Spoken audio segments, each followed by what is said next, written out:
Hello friends, welcome back to something useful. So friends, हम हाजिर हैं एक और नई एग्रीकल्चर की मोस्ट इम्पोर्टेंट वीडियो लेके।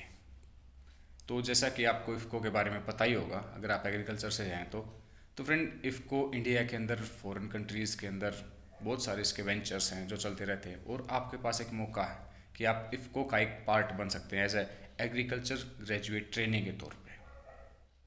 वीडियो को ध्यान से देखिए, वीडियो में सब कुछ हमने एक्सप्लेन किया, आपको ज़्यादा सोचने समझने की जरूरत नहीं पड़ेगी। आराम से देखिए, अगर आप एलिजिबल हैं तो अप्लाई कर दीजिए, लिंक डिस्क्रिप्शन बॉक्स में डाल रखा है। तो फ्रेंड, सबसे पहले बात करते हैं इसकी क्वालिफिकेशन की। तो फ्रेंड, एग्रीकल्चर में जो बीएससी होती है वो 4 साल की होती है, नॉर्मल बीएससी 3 साल की, लेकिन यहाँ पे जो बीएससी वो 4 साल की होती है। तो ऐसे कैंडिडेट जो अभी 2023 में अपनी बीएससी कंप्लीट करने वाले हैं, नवंबर तक आपका रिजल्ट आ जाएगा, उससे पहले आ जाएगा, तो आप भी इसके लिए एलिजिबल हैं। फिर आती है फ्रेंड इसमें परसेंटेज की इन्फॉर्मेशन, कि जो जनरल और ओबीसी स्टूडेंट हैं उन्होंने मिनिमम 60% स्कोर किया, और एस सी स्टूडेंट ने मिनिमम 55% स्कोर किया हो, या फिर अगर आपकी यूनिवर्सिटी के अंदर सीजीपीए सिस्टम चलता है, एसपीजीए चलता है, तो उसको अगर आप कन्वर्ट करते तो 60% से ज़्यादा होना चाहिए, तो आप इसके लिए एलिजिबल हैं। एंड फ्रेंड, ऐसे कैंडिडेट जिन्होंने 2020 के अंदर अपनी डिग्री कंप्लीट की थी बीएससी एग्रीकल्चर की, कोई भी आपका हो सकता है, हॉर्टिकल्चर वगैरह इस तरीके से, इसके पार्ट्स होते हैं डिफरेंट, तो वो इसके लिए अप्लाई नहीं कर सकते। 2020 से पहले जिन्होंने किया है वो अप्लाई नहीं कर सकते, और उसके बाद 20 के बाद 21, 22 और 23 के अंदर जिन्होंने पास किया वो सभी स्टूडेंट इसके लिए एलिजिबल हैं।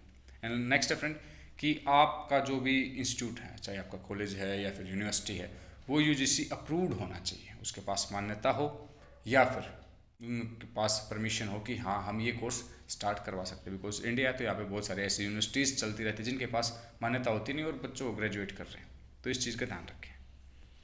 अब नेक्स्ट है फ्रेंड एज लिमिट। तो 1 अगस्त 2023 को एज काउंट की जाएगी, उस टाइम आपकी एज 30 साल से ज़्यादा नहीं होनी चाहिए। फ्रेंड, जो एस सी एस टी हैं स्टूडेंट्स हैं उनके लिए 5 साल का रिलैक्सेशन है, और जो ओ बी सी हैं, जो क्रीमी लेयर से बिलोंग नहीं करते, जिनकी एनुअल फैमिली इनकम 8 लाख के आसपास नहीं है, उससे कम है, उनके लिए 3 साल का रिलैक्सेशन। नेक्स्ट है फ्रेंड लोकेशंस। तो जैसा कि आपको पता है कि इफ़को के जो फील्ड ऑफिस हैं ऑल ओवर इंडिया, तो आपको ऑप्शन मिलेगा कि आप कौन सा सेंटर चूज़ करना चाहते हैं, कौन सा आपका एरिया है वो चूज़ करना चाहते हैं, उसके आसपास ही जो भी आपका सेंटर होगा वहीं पे आपको पोस्टिंग मिलेगी। हाँ, और उसकी रीजनल लैंग्वेज तो ऑब्वियसली बात आपको आती होगी, वो तो नॉर्मल सी चीज़ है। उसके बाद फ्रेंड, आपका आपका सिलेक्शन होने के बाद, प्लेसमेंट होने के बाद एज ए एजीटी आपको ट्रेनिंग के लिए डिफरेंट फील्ड्स में भेजा जाएगा। अब ट्रेनिंग फील्ड तो ऑल ओवर इंडिया होते नहीं, वो तो स्पेसिफिक लोकेशंस पे ही होते हैं, वहाँ पे आपको जाना पड़ेगा, वो कोई दिक्कत वाली बात नहीं है। उसके बाद है फ्रेंड नेक्स्ट है नॉलेज ऑफ एजुकेशन। तो जिस भी एरिया के अंदर आप जाएंगे वहाँ पे रीजनल लैंग्वेज तो ओबियसली बात आपको आती होगी। उसके अलावा अगर आपको इंग्लिश आती है तो सबसे अच्छी बात है, बिकॉज इंडिया ही, यहाँ पे हिंदी नहीं इंग्लिश चलती ऑल ओवर इंडिया। इंग्लिश को समझने वाले आपको हर जगह मिलेंगे, हिंदी समझने वाले या फिर जो स्टेट है उसकी लैंग्वेज समझने वाले आपको ना भी मिले, लेकिन इंग्लिश समझने वाले आपको ऑल ओवर इंडिया मिलेंगे। हाँ, हिंदी की नॉलेज डिज़ायरेबल है, अभी हिंदी में भी पीक चल रहा है, लोग समझ रहे हैं कि हाँ हिंदी चाहिए हमें, अच्छी लैंग्वेज है, तो वो आपके लिए काम आएगी। नेक्स्ट है फ्रेंड ट्रेनिंग पीरियड। आपका ट्रेनिंग पीरियड रहेगा 1 साल का, 1 साल तक आपको ट्रेनिंग दी जाएगी, उसके बाद आपकी पोस्टिंग होगी। अब फ्रेंड बात कर लेते हैं यहाँ पे जो आपके अमाउंट मिल रहा है, जो स्टाइपेंड है। तो जो भी ऑर्गेनाइजेशन के रूल रेगुलेशन है उसके अकॉर्डिंग प्रेजेंटली आपको 33,300 रुपीज़ पर मंथ मिलेंगे। जब आप कंप्लीट अपनी ट्रेनिंग कर लेंगे उसके बाद जो भी रिक्वायरमेंट होगी इफ़को के अकॉर्डिंग, जिस भी फील्ड में आप जाएंगे, इसके भी डिफरेंट डिफरेंट फील्ड्स हैं, डिफरेंट डिफरेंट पार्ट्स हैं, उसके अकॉर्डिंग फिर आप एक्सपेक्ट कर सकते हैं जो आपकी बेसिक सैलरी होगी वो 37,000 होगी, एंड जो आपका पे स्केल रहेगा 37,000 to 70,000 पर मंथ रहेगा। और उसके अलावा जो अलाउंस बेनिफिट्स हैं वो अलग अलग होते हैं, वो डिपेंड करता है आपकी पोस्टिंग का है, रेंट वगैरह सारी चीज़ें उसके बाद ही आपको पता चलेंगी। लेकिन अभी क्या है, आप ग्रेजुएट हो और आप 33,000 पर मंथ अर्न करेंगे ट्रेनिंग के टाइम पे, ये इंपॉर्टेंट है।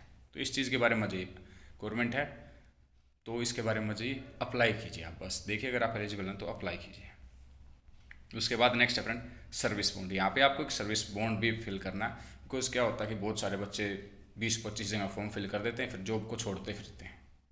वैसे लॉजिकली तो ये गलत है भैया, आपको अगर जॉब करनी है तो आप क्यों फिल कर रहे हो, क्यों एक सीट वेस्ट कर रहे हो, लेकिन बहुत सारे स्टूडेंट्स करते हैं। तो यहाँ पे आपको एक सर्विस बॉन्ड फिल करना है। अगर आप जनरल ओबीसी से हैं तो 80,000 का है, और SC ST से हैं तो 20,000 का है, कि आप 3 साल तक आपकी ट्रेनिंग कंप्लीट होने के बाद 3 साल तक आप ये काम करेंगे। एक बार आप लग जाओ फिर कोई नहीं छोड़ता इन जॉब्स को, बहुत पैसा है यहाँ पे भाई।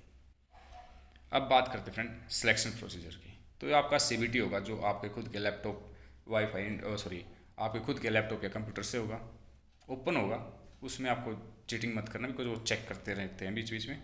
फिर उसके बाद ऐसे कैंडिडेट जो फर्स्ट बैरियर को पार कर लेंगे, फर्स्ट सीबीटी हो जाएगा, उसके बाद फिर उनका स्पेसिफिक लोकेशंस दे रखी हैं यहाँ पे सारी की सारी, जो भी आपके आसपास है उसको चेक कीजिए। 2 लोकेशंस आपको फिल करनी है, ये कोशिश करेंगे कि आपको आपके आसपास ही सेंटर मिल जाए। वो आपका जैसे नॉर्मल एसएससी वगैरह के एग्ज़ाम होते हैं या बैंक के एग्ज़ाम होते हैं, आपको स्पेसिफिक वहाँ पे एक लैब के अंदर जाना, वहाँ पे आपका एग्ज़ाम होगा, वहाँ पे नॉर्मल होता है जैसे। कोशिश तो ये रहेगी। बाकी ये है कि अगर हो सकता है कि आप 2 सेंटर चूज़ करें तो आपको थर्ड मिल जाए, जिस सेंटर में भीड़ ज़्यादा होगी उससे दूसरा मिल जाएगा आपको। उसके बाद फ्रेंड जो आपने चूज़ कर दिया एक बार, उसके अलावा आपकी रिक्वेस्ट एक्सेप्ट नहीं होगी कि आप सेंटर को चेंज कर सकें। बाकी मैनेजमेंट के ऊपर डिपेंड करता है कि अगर कहीं कम स्टूडेंट हुए तो वहाँ ज़्यादा स्टूडेंट्स को भेजते हैं इस तरीके से। फिर नेक्स्ट है फ्रेंड कि जो first and second round clear कर लेंगे उसके बाद पर्सनल इंटरव्यू के लिए, फाइनल ऑनलाइन टेस्ट के लिए उनको बुलाया जाएगा।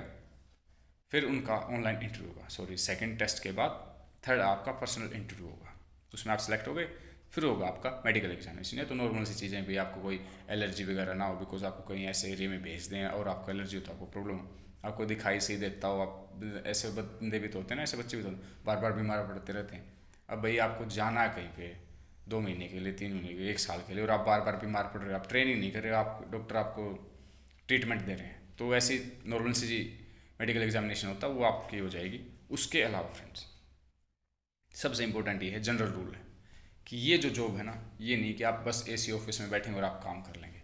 आपको सेंटर पे जाना, फार्मर से रिलेटेड काम करना आपको। और फार्मिंग में एक ही प्रॉब्लम होती है, आपको कभी भी जाना पड़ सकता है। जैसे डिफेंस होता है ना, वैसे ही फार्मर्स के साथ होता है 24/7।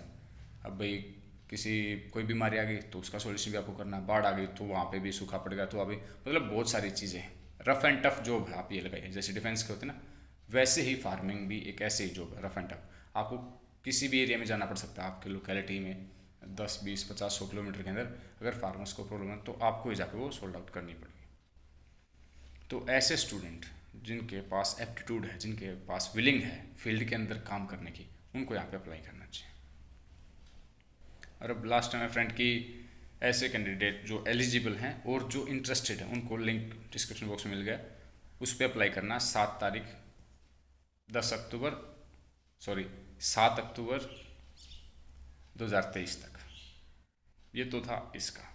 अब फ्रेंड अगर आप हमारे चैनल की स्कॉलरशिप लिस्ट में जाएंगे तो वहाँ पे भी 8 स्कॉलरशिप हैं, 8 स्कॉलरशिप हैं जिनके लिए आप एलिजिबल हैं। चाहे आप कहीं भी स्टडी कर रहे हैं, अगर आप स्टूडेंट हैं तो आप एलिजिबल हैं।